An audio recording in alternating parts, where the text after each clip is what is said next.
As the main body of the Qinghai Tibet Plateau, China's Tibet is known as the roof of the world. Many rivers in China and even in Asia originate from here. In a sense, this is a place where shifts in the climate of the Northern Hemisphere are initiated and regulated. Over 1,000 years of feudal serfdom was a time of darkness for this land, bringing great sufferings to the people. Since its peaceful liberation, Tibet has undergone the period of democratic reform, the establishment of the Autonomous Region, and reform and opening up, and is now forging ahead in the new era. In merely 7 decades, Tibet has achieved what would normally take 1,000 years. The CPC Central Committee has all along attached great importance to Tibet-related work and deeply cared for the people in Tibet. Since the 18th CPC National Congress in particular, General Secretary Xi Jinping has elevated Tibet's strategic position in the overall work of the party and the country to an unprecedented level, and put forward the party's guidelines for governing Tibet in the new era. All-round progress and historic achievements have been made in all endeavors in Tibet. Tibet was once the only place in China which had contiguous poor areas at the provincial level. By the end of 2019, 628,000 registered poor people in all the 74 poor counties in Tibet had been lifted out of poverty, marking the elimination of absolute poverty for the first time in the history of Tibet.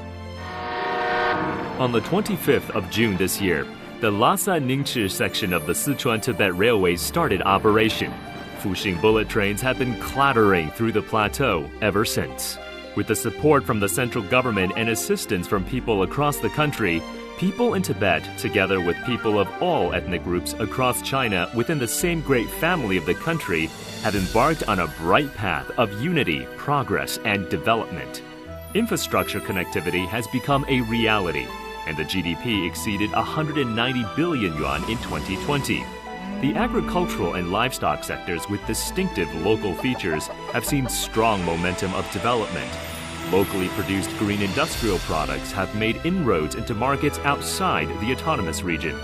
The tourism industry has achieved high-speed growth. The flows of labor, goods, information, and commodities converge on the plateau.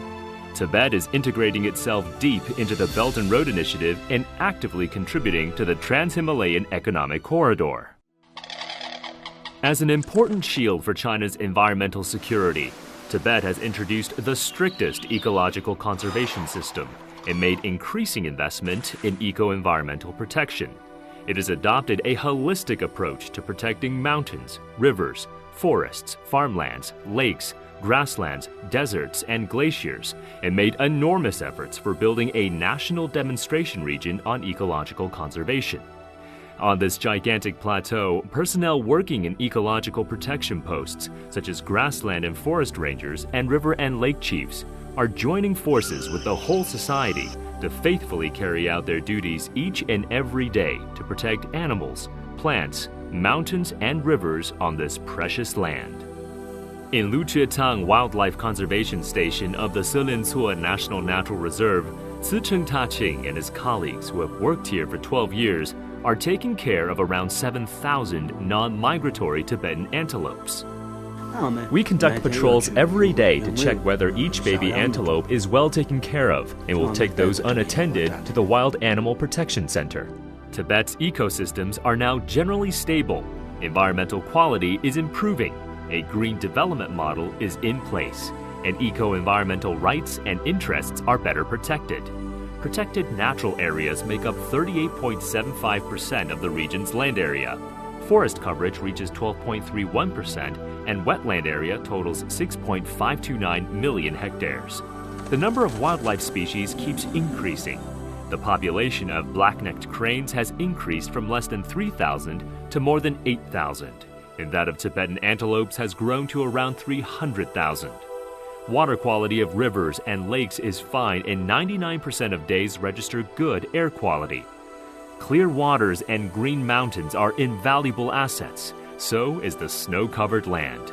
This concept is alive in people's hearts. Tibet has become one of the regions with the best eco-environment in the world. In today's Tibet, people of all ethnic groups enjoy the most preferential policies in the country on education, healthcare, employment, social security, and other matters closely linked to their lives.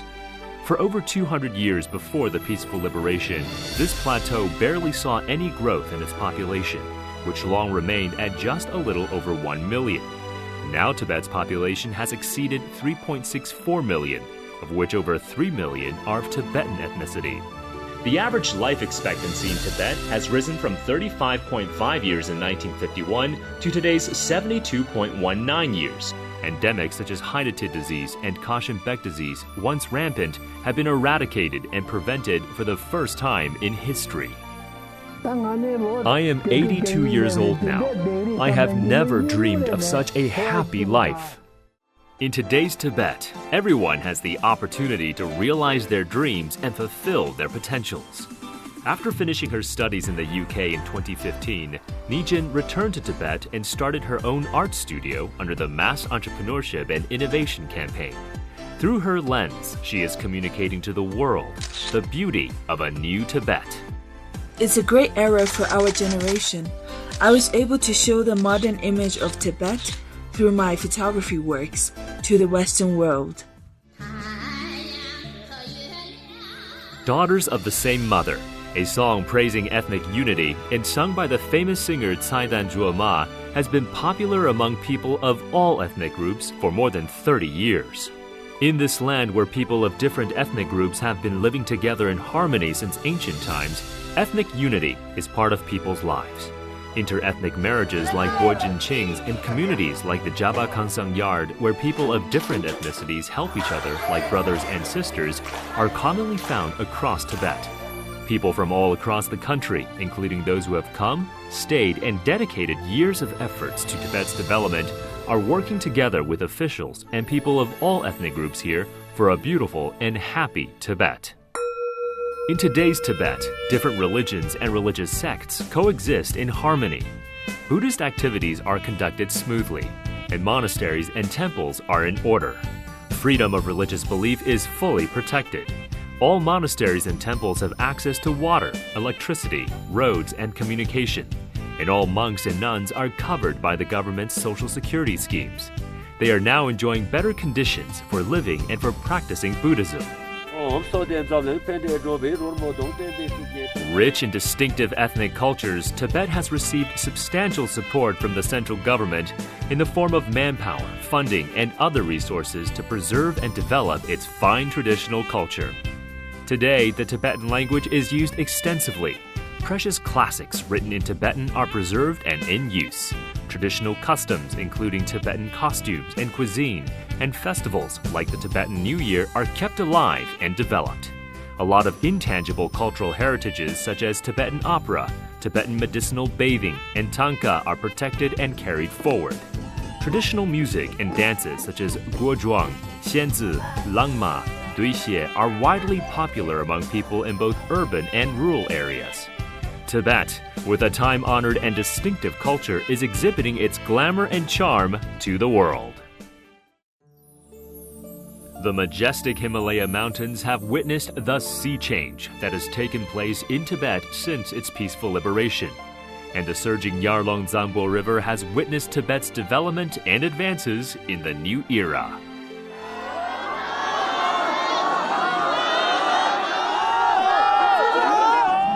我们56个民族是一个中华民族共同体，只要我们同心协力，只要我们搞好民族团结，只要我们跟着共产党走，只要我们坚持中国特色社会主义道路，我们一定能够如期实现中华民族伟大复兴辉煌的目标。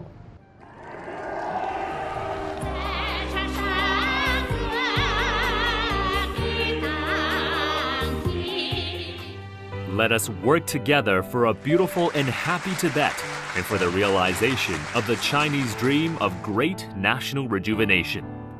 Guided by Xi Jinping's thought on socialism with Chinese characteristics for a new era, People of all ethnic groups in Tibet will fully implement the CPC guidelines for governing Tibet in the new era. They will ground their efforts in the new development stage, stay committed to the new development philosophy, and integrate Tibet's development into the new development paradigm of the nation. They will strive to make new advances in achieving durable stability and high-quality development in Tibet.